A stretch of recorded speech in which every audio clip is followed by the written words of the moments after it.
اعوذ باللہ من الشیطان الرجیم بسم اللہ الرحمن الرحیم۔ سورۃ البقرہ آیت نمبر 178۔ اس کا ترجمہ اور اس کی تفسیر: یا ایہا الذین آمنوا کتب علیکم القصاص فی القتلی، اے اہل ایمان، تم پر لازم کر دیا گیا ہے مقتولوں کا بدلہ لینا۔ قتلہ، قتیل کی جمع، جس کے معنی مقتول کے ہیں۔ کتیبہ کے بعد اعلیٰ فرضیت کے لیے آتا ہے، یعنی تم پر یہ فرض کر دیا گیا ہے۔ اس معاملے میں سحرنگاری صحیح نہیں ہے۔ جب کسی معاشرے میں انسان کا خون بہانا عام ہو جائے تو تمدن کی جڑ کٹ جائے گی، لہٰذا قصاص تم پر واجب ہے۔ الحر بالحر، آزاد کے بدلے۔ اگر کسی آزاد آدمی نے قتل کیا ہے تو قصاص میں وہ آزاد ہی قتل ہوگا، یہ نہیں کہ وہ کہہ دے کہ میرا غلام لے جاؤ یا میری جگہ میرے 2 غلام لے جا کر قتل کر دو۔ والعبد بالعبد، اور غلام کے بدلے۔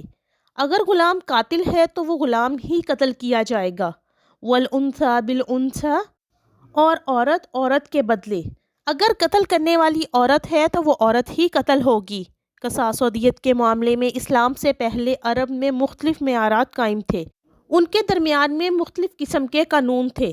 اسی طرح آزاد اور غلام میں بھی فرق روا رکھا جاتا تھا، لیکن شریعت اسلامی نے اس ضمن میں کامل مساوات قائم کی اور زمانہ جاہلیت کی ہر طرح کی عدم مساوات کا خاتمہ کر دیا۔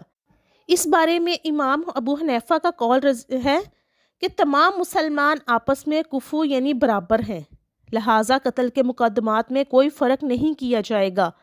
فَمَنْ عُفِيَ لَهُ مِنْ أَخِيهِ شَيْءٌ، پھر جس کو معاف کر دیا جائے کوئی شے اس کے بھائی کی جانب سے، یعنی مقتول کے ورثہ اگر قاتل کو کچھ رعایت دے دیں کہ ہم اس کی جان بخشی کرنے کو تیار ہیں، چاہے وہ خون بہا لے لیں، چاہے وہ ویسے ہی معاف کر دیں، تو جو بھی خون بہا طے ہوا اس کے بارے میں ارشاد ہوا فَاتَّبِعُوا بِالْمَعْرُوفِ وَأَدَاءً إِلَيْهِ بِإِحْسَانٍ، تو اس کی پیروی کی جائے معروف طریقے پر اور ادائیگی کی جائے خوبصورتی کے ساتھ۔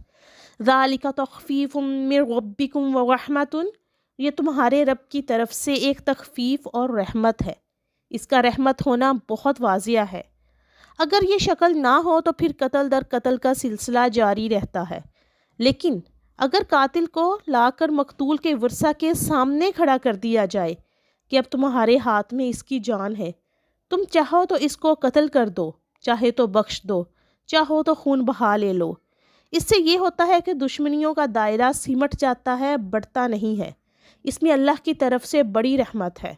اسلامی معاشرے میں قاتل کی گرفتاری اور قصاص کی تنفیذ حکومت کی ذمہ داری ہوتی ہے، لیکن اس میں مدعی ریاست نہیں ہوتی۔ آج کل ہمارے نظام میں غلطی یہ ہے کہ ریاست ہی مدعی بن جاتی ہے، حالانکہ مدعی تو مقتول کے ورثہ ہیں۔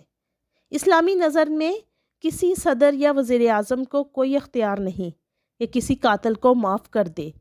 قاتل کو معاف کرنے کا اختیار صرف مقتول کے ورثہ کو ہے، لیکن ہمارے ملکی دستور کی روح سے صدر مملکت کو سزائے موت معاف کرنے کا حق دیا گیا ہے۔ فَمَنْ اعْتَدَىٰ بَعْدَ ذَلِكَ فَلَهُ عَذَابٌ عَلِيمٌ، تو اس کے بعد بھی جو حد سے تجاوز کرے گا تو اس کے لیے دردناک عذاب ہے۔